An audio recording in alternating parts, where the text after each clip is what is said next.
And as you're familiar with BYD, which is also on the West Coast, I think they're ramping up production of their electric vehicle. Warren Buffett owns 10% stake in that. Why do you laugh? BYD is trying to compete. Why do you laugh? Have you seen their car?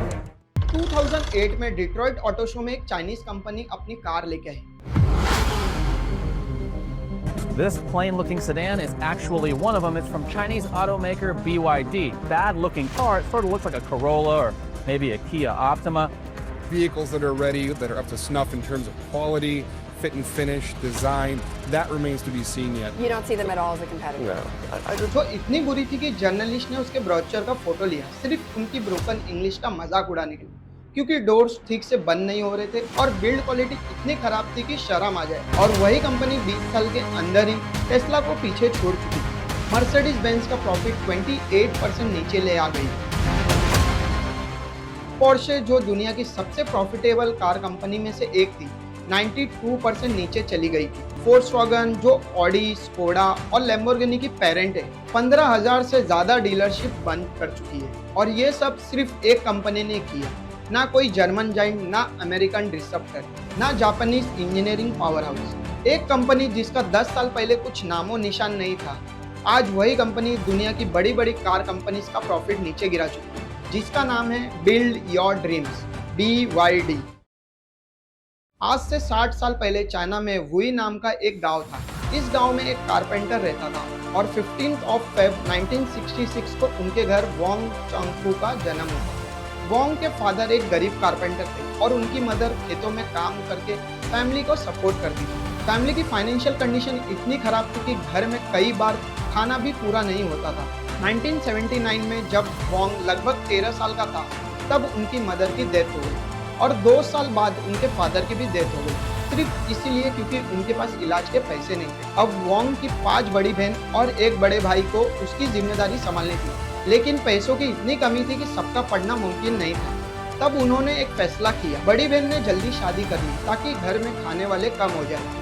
बड़े भाई ने अपनी पढ़ाई छोड़कर काम पकड़ ली और सबसे छोटी बहन को रिलेटिव के घर भेज दी गई, सिर्फ इसीलिए कि सबसे छोटा भाई वोंग स्कूल में रह सके। ये मुश्किल दौर सालों तक चला और किसी को अंदाजा नहीं था कि ये लड़का आगे चल के $110 बिलियन का एम्पायर खड़ा करेगा। पढ़ाई खत्म होने के बाद वोंग को कोई बड़ा इन्वेस्टर नहीं मिला, तो उसने अपने एक वेल्दी कजन से पैसे उधार लिए और एक बैटरी वर्कशॉप खोला जिसका नाम था विडियान इलेक्ट्रॉनिक्स। बाद में इसी कंपनी का नाम बदलकर BYD रखा गया। अब दिक्कत ये थी कि उस वक्त बैटरी बिजनेस में उतरना पागलपन समझा जाता था, क्योंकि सोनी और पैनासोनिक जैसे प्लेयर्स ऑलरेडी मार्केट पे राज कर रहे थे।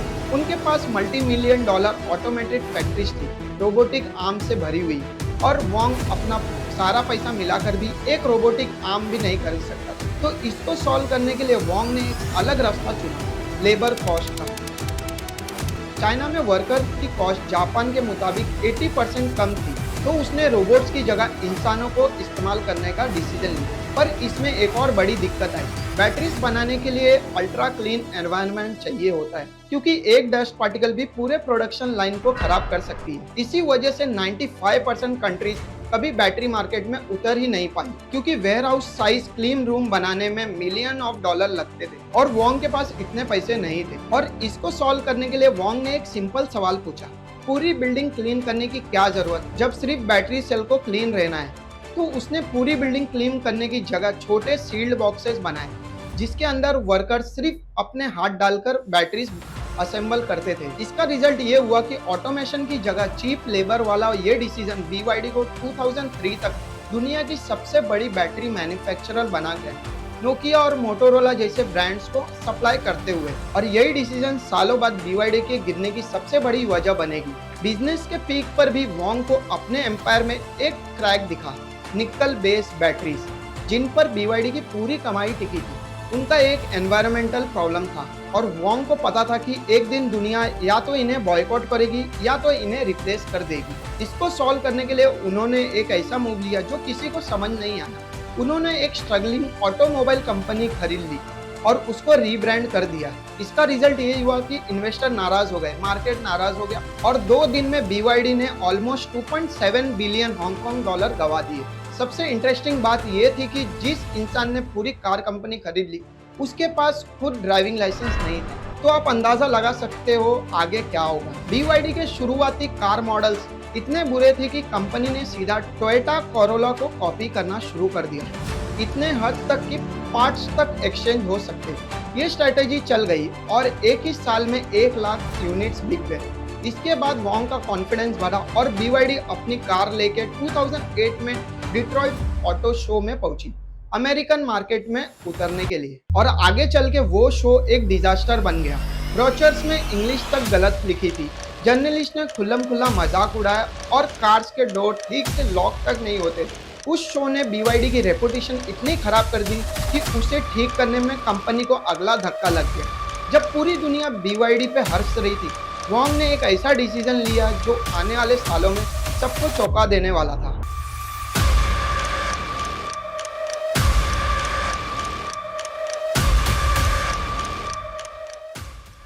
ज्यादातर कार कंपनीज अपने पार्ट अलग अलग सप्लायर से बनवाती है, जैसे टेस्ला की बैटरी पैनासोनिक बनाती है या टोयोटा का चिप्स TSMC बनाती है। BYD ने उल्टा किया, semiconductor, glass, headlight, software, battery सब कुछ खुद इन हाउस बनाया और लोकली सोर्स किया। उस वक्त ये फैसला बहुत महंगा लगता था और किसी को समझ नहीं आ रहा था BYD ने ऐसा क्यों कर रहा है। फिर 2020 में global chip shortage I. Chip shortage. Earnings being cut by up to $2 billion.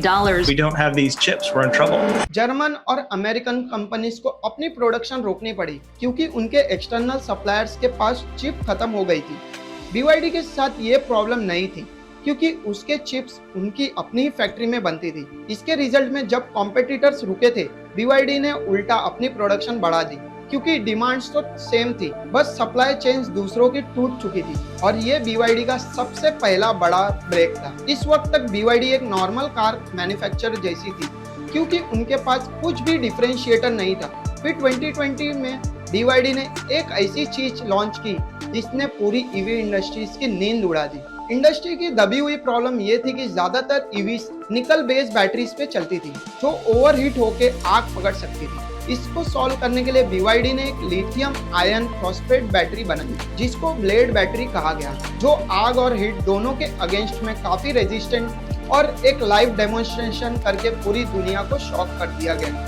इसका असर इतना बड़ा था कि 2024 तक इलॉन मस्क, जो कभी BYD की कार पर हंसता था, अपनी टेस्ला के लिए BYD से बैटरी खरीदने लगा। पर सिर्फ एक अच्छी बैटरी काफी नहीं थी इंडस्ट्री पे डोमिनेट करने के लिए, क्योंकि BYD अपनी कॉम्पिटिटर को भी यही बैटरी बेच रहा था। अगर नहीं बेचा तो बड़े ऑटोमोबाइल्स ब्रांड अपनी खुद की बैटरीज बना लेते, इसीलिए इसको परमानेंट एडवांटेज नहीं मिला था। तो BYD ने एक ऐसा कार्ड खेला जो कोई और नहीं खेल सकता था, हाइब्रिड कार्स। जब पूरी इंडस्ट्री प्योर इलेक्ट्रिक की तरफ भाग रही थी, BYD ने एक चीज नोटिस की जो बाकी सब इग्नोर कर रहे थे। मेगा सिटीज के बाहर चार्जिंग इंफ्रास्ट्रक्चर लगभग है ही नहीं। इसको सॉल्व करने के लिए BYD के हाइब्रिड्स, जो बैटरी और पेट्रोल दोनों पे चल सकते थे, इस गैप को कैप्चर कर लिया जिस पे किसी ने ध्यान नहीं दिया। अब BYD के पास टेक्नोलॉजी भी है और स्ट्रेटेजी भी ग्लोबल स्केल करने के लिए, इतना फास्ट स्केल करने के लिए ताकि कोई कॉम्पिटिटर कैच ही ना कर पाए। BYD को सिर्फ अच्छी इंजीनियरिंग नहीं चाहिए थी,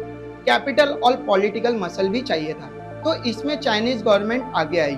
2015 से लेकर 2020 के बीच BYD को रफली $4.3 बिलियन गवर्नमेंट सब्सिडी मिली है, जिससे बार बार लॉस होने के बावजूद कंपनी को सरवाइव करने में मदद मिली। इसके रिजल्ट में वर्ल्ड की सेकेंड लार्जेस्ट इकोनॉमी के सपोर्ट से BYD ने थाईलैंड में 40% और ब्राजील में 72% मार्केट कैप्चर कर लिया और फिर यूरोप में उतरी, सीधा मर्सिडीज, पोर्श और फोक्सवैगन के होम टर्फ में। और असर इतना जबरदस्त हुआ कि जर्मनी के चांसलर को पर्सनली 30 CEOs के साथ बीजिंग जाना पड़ा इकोनॉमिक रिफॉर्म पे नेगोशिएशन करने के लिए। और यही था BYD का पीक। एक पुरानी कहावत है, जो चीज जितनी तेजी से ऊपर जाती है उतनी तेजी से नीचे भी आती है। 2025 में GMT रिसर्च नाम की एक हांगकांग बेस्ड फाइनेंशियल फर्म, वही जिसने चाइना के एवरग्रांडे के बारे में अलार्म उठाया था, ने एक रिपोर्ट पब्लिश की जिसमें BYD के इन्वेस्टर को हिला दिया। BYD ने ऑफिशियली अपने डेप्ट रफली 27.7 बिलियन युआन बताई थी। GMT के एनालिसिस के मुताबिक असली फिगर 323 बिलियन युआन के आसपास थी, ऑलमोस्ट 10 गुना ज्यादा। और ये गैप कहाँ से आया? आंसर है सप्लाई चेन फाइनेंसिंग से, जो कि एक नॉर्मल प्रैक्टिस है। सप्लायर से सामान लो, पैसे बाद में दो, कैश फ्लो मैनेज करने के लिए। पर BYD रिपोर्टली अपने लोकल सप्लायर को 275 डेज बाद पेमेंट करता रहा, जबकि नॉर्मल ड्यूरेशन होता है 50 to 60 डेज। मतलब BYD अपने सप्लायर्स को इंटरेस्ट फ्री बैंक की तरह यूज कर रहा था और उन्हीं रोके हुए पैसे से खुद को एक्सपांड कर रहा था, जबकि ये ना दिया गया पैसा लाइबिलिटी की तरह बैलेंस शीट पे चुपके से बढ़ता जा रहा था। डेब्ट अकेला प्रॉब्लम नहीं था। रिपोर्ट्स में ये भी सामने आया कि BYD के क्लेम किए गए यूनिट सेल पे एक अच्छा खासा हिस्सा इन्फ्लेटेड था, क्योंकि चाइनीज डीलर ने एक लूपहोल यूज किया जिसे जीरो माइलेज यूज कार्स कहा जाता है, जिसमें सेल्स टारगेट पूरे दिखाने के लिए कार्स को शेल कंपनी के नाम पर रजिस्टर कर दिया जाता था, चाहे उन्हें किसी ने खरीदा ही ना हो। सैटेलाइट इमेज में हजारों नई गाड़ियां धूल खाती हुई दिखाई दी। इसके अलावा रफली 2 लाख BYD कार्स में स्टीयरिंग, ब्रेक और GPS जैसे टेक्निकल प्रॉब्लम्स भी रिपोर्टेड हुई। इसका रिजल्ट ये हुआ कि 2025 तक BYD का प्रॉफिट 19% नीचे गिर चुका था और 2026 तक सेल्स में 40% गिरावट एक्सपेक्ट की जा रही थी। और अब चाइनीज गवर्नमेंट भी अपना सपोर्ट पीछे खींचती नजर आ रही है। अब सवाल ये है, क्या BYD ऑटोमोबाइल हिस्ट्री की सबसे बड़ी अंडरडॉग स्टोरी है या एक बबल? और सच कहूँ तो दोनों। इंजीनियरिंग रियल थी, आउट ऑफ बॉक्स थिंकिंग थी, चीप लेवल का इस्तेमाल किया गया, चिप शॉर्टेज से पहले इन हाउस चिप बनाया, और जब सब प्योर EV के पीछे भाग रही थी तब हाइब्रिड्स का दाव लगाना है, और यही वजह से BYD आज इतने टॉप तक पहुंची। वोंग ने एक एम्पायर खड़ा किया, पॉवर्टी और एक ऐसे डिसीजन है जो कोई और लेने की हिम्मत नहीं कर सकता। अब ये एम्पायर अपने दूसरे एक्ट में सरवाइव करेगा या नहीं, या शायद उतने ही मुश्किल एक डिसीजन पे डिपेंड करेगी जितना पहले था। अगर आपको ये वीडियो अच्छी लगी तो मेरा चैनल सब्सक्राइब कर लेना और शेयर भी करना। मिलते हैं आपसे नए वीडियो में।